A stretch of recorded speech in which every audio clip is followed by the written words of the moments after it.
মানে আমার বাড়ি আমার বউ নেই, মানে যার বউ নেই তার তো কেউ নেই। যার বউ নেই তার বলে কেউ নেই। তা তোর তোর বউ নেই কে? ওই আমার ওই বাড়ি ঘর দর ভালো না বলে স্যার আমার কাছে থাকে না। ইস, রে স্যার, তোর মনে হয় গরিব বলে গরিব মনে করে ছেড়ে দিয়ে ভুল কাজটাই করেছে। তা তোর বউ কোনে থাকে?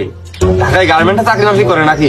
স্যার ওই আমেরিকায় থাকে স্যার, ওই হোয়াইট হাউসের ওই যে দক্ষিণে ওই ওয়াশিংটনে ওই 8 বিঘার উপরে একটা বাংলা আছে, ওই বাংলায় থাকে স্যার। আমি পারি না আর পারি না। তাহলে আমার বউ আমার কি দিকে থাকে? স্যার আমার দিক থাকিয়েন না স্যার, আমি আর মরে গেছি স্যার।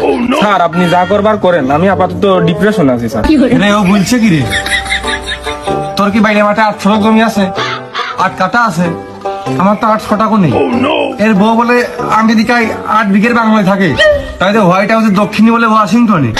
বাবু রে, এ টাকা দূষণ দিয়ে কাম ঠুক করে কি কোন দিন স্যার আমার হচ্ছে বউ তো শোকের বউ, প্রেম করে বিয়ে করে, আর সে তার জন্মদিনে ছোটখাটো মাত্র একটা গিফট চেয়েছে, 8 বিঘের উপর আমি তো একটা বাংলো তার বানিয়ে দিচ্ছি। আর ওই ক্যালিফোর্নিয়ায় সে হচ্ছে একটা বাড়ি চাইলো, আমি তো বাড়ি তো আগের তো বানাই দিচ্ছি, এখন সে ওই বাড়ি না থেকে যদি বাংলাতে থাকে তাহলে আমি কি করবো কান?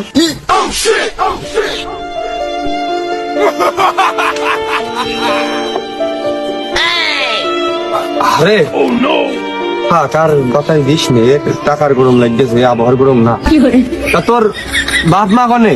স্যার ওই কানাডা থাকে, ওই আমেরিকাতে তারা আমি বাড়ি করে দিতে চাইছিলাম, কিন্তু তারা হচ্ছে পরে আমার আম্মু হচ্ছে আব্বুকে বুঝালো যে আমেরিকায় ওই বিভিন্ন সময় যুদ্ধ বিদ্রোহ বেঁধে যায়, তো দেখা গেলো বোম টোম পড়ে কোনে উড়ে টুড়ে চলে যায়, যার কারণে সে হচ্ছে যে ওই শান্তিপ্রিয় দেশ কানাডা বেছে নিয়েছে, যার কারণে আমি ওই দেশে পাঠিয়ে দিয়েছি।